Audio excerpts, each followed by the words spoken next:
any pressure on the government by receivers to approve the sale?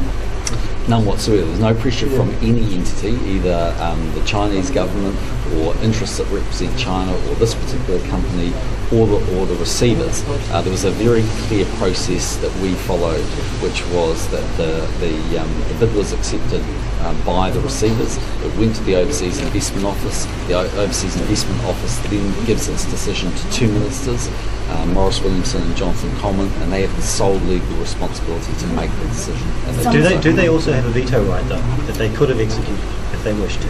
They can give a veto, but if they give the veto, they have to give reasons under Section 16 or 18 of the law that it breaches the regulations. So they can't just say no, they would have to say no, and here is the reason why. So and one of those reasons can't be because you're Chinese. Why do you think he was so concerned as a Chinese buyer? Well, I think firstly, in fairness to New Zealanders, this has simply been a more high-profile case. I mean, if New Zealanders were probably aware that some other farms are sold to other interests with a degree of profile that took place around the Crayford farms, then there certainly would be New Zealanders who would express concerns about Australians buying those farms, or Brits, or Germans, or Americans buying those farms.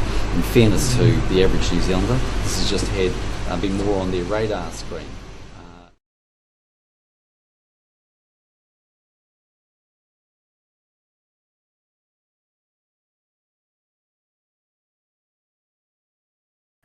And so the notion that I'm coming from a Chinese person, is because we have a sense of responsibility.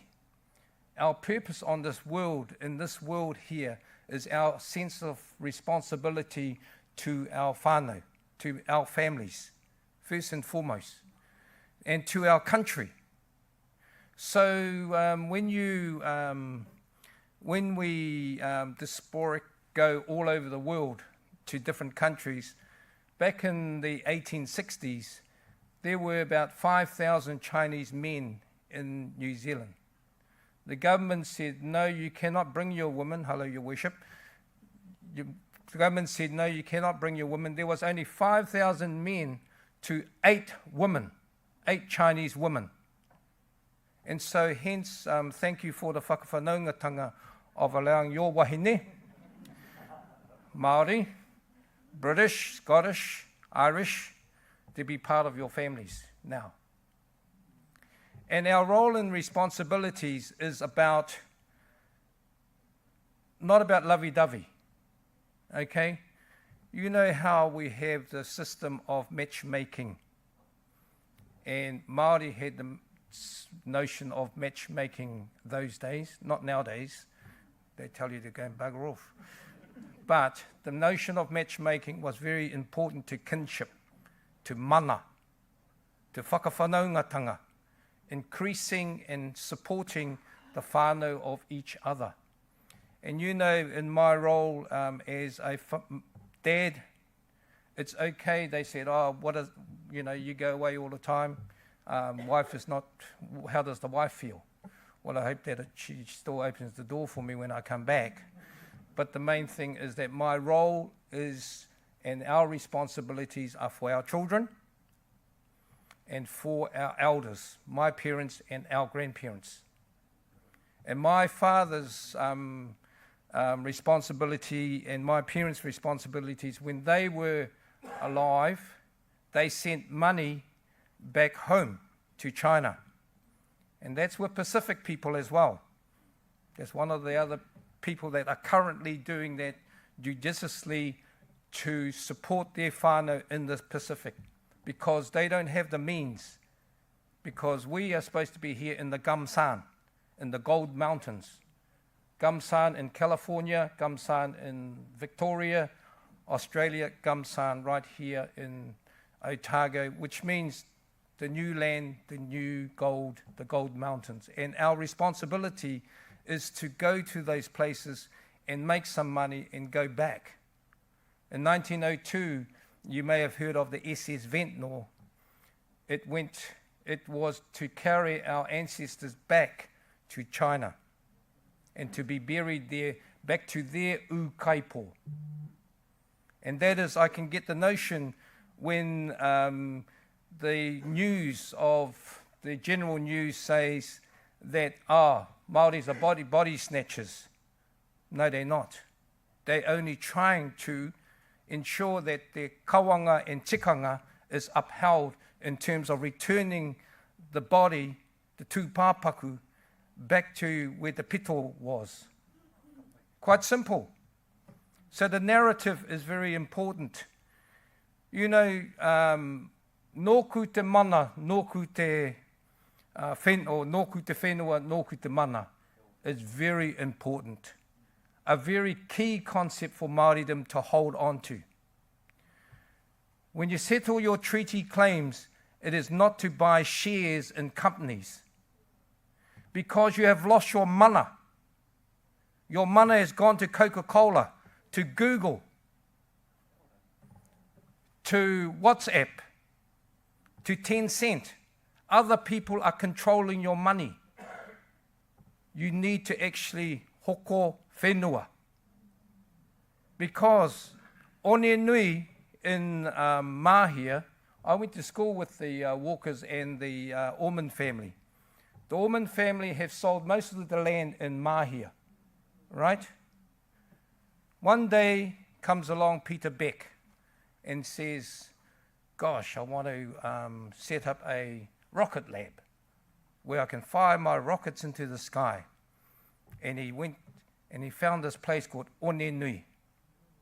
And One Nui is owned by the Walkers. They don't really have to farm now, but the mana of having the land is paramount. Mana is, it's like I've always said, whoever owns the land is king or queen. I've got our queen bee over here, Ingrid, whangara B5. It goes from Pauawa to Mātaki. Awesome. Awesome when you drive for at least 40 minutes from Gisborne to Tologa Bay. On the right-hand side at least is all Maori whenua. All. Awesome. 90% of the coastline is Maori. I read in your articles there, 50% of the seafood is Maori. You've got to have the resource before you can actually do the trade. And you've got to have control of that resource before you can have the trade. And so buy more quota. Don't buy shares. Buy more quota. Buy more land. The other thing, time is nothing. They talk about COVID, SARS, pandemics here and there, downturns in economies, the GFCs, this current one, the Asian share market crash, the New Zealand, Australian share market crash in the 80s. That's nothing. Don't worry about it. For Māori, you are intergenerational. Mō ake tonu tō rā mō a pōpō, mai Māui tiki tiki a tāranga, taino ki e nai nei, me ki me anga whakamua. From the day that you came to Aotearoa, where Maui fished up this wonderful land, te ika nui a Maui, no pōraurangi anō, and also to today, going into the future, time is nothing. I just want to emphasize that because everybody's talking about time. Someone's starting to colonize your minds to say that time is important. E hara. Time is not important. Te mea nui is the trust in the whakawhanaungatanga. Your generations of many generations to come, and I come from thousands of generations, you've come from thousands of generations, High Commissioners come from thousands of generations. There is no hurry, I can tell you that now. Because your hurry is to get things right, is to have that trust and have that intergenerational thought, have the mana. Your mana is important, that you do not sell your mana. And you know, relationships are similar to dating when you come to trade.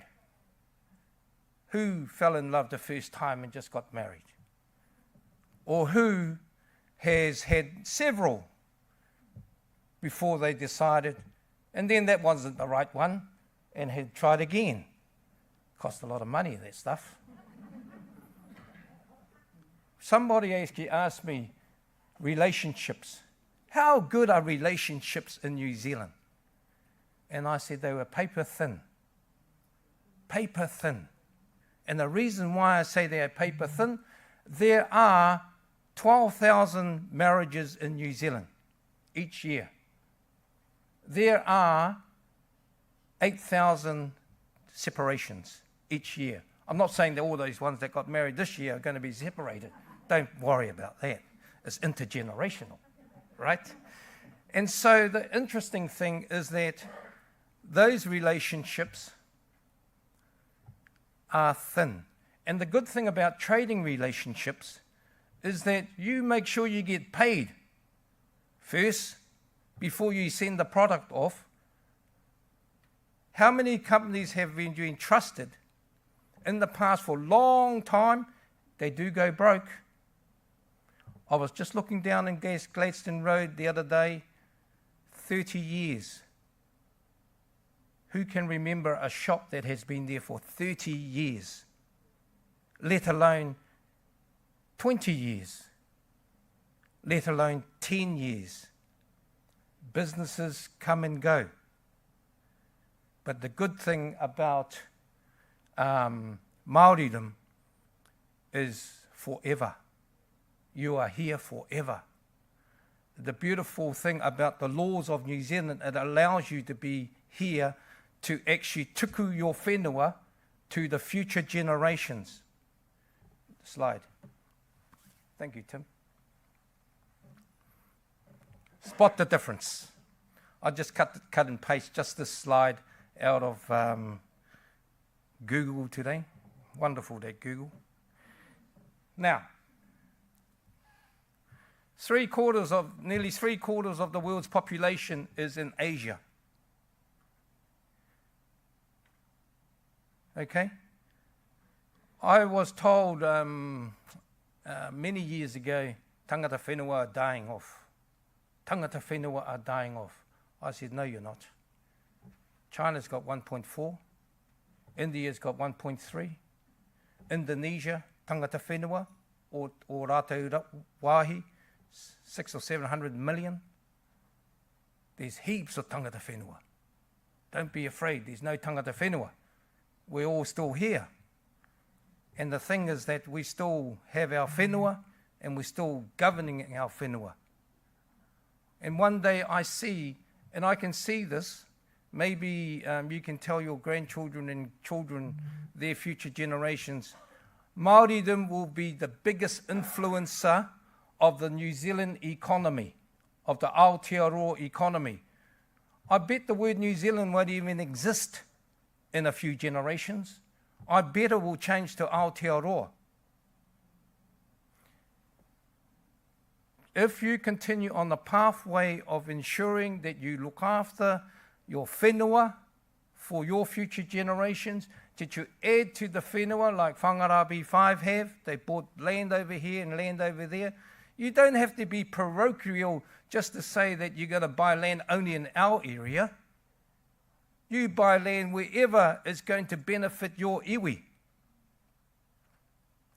On another point is that for Maoridom, I know that you're parochial in employing your own people. That's good.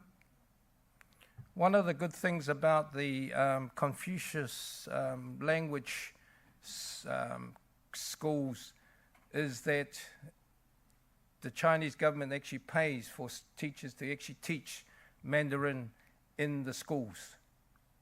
In Tairāwhiti, unfortunately this year is not to be because they can't come over, but there were 10 schools here in Tairāwhiti learning Mandarin.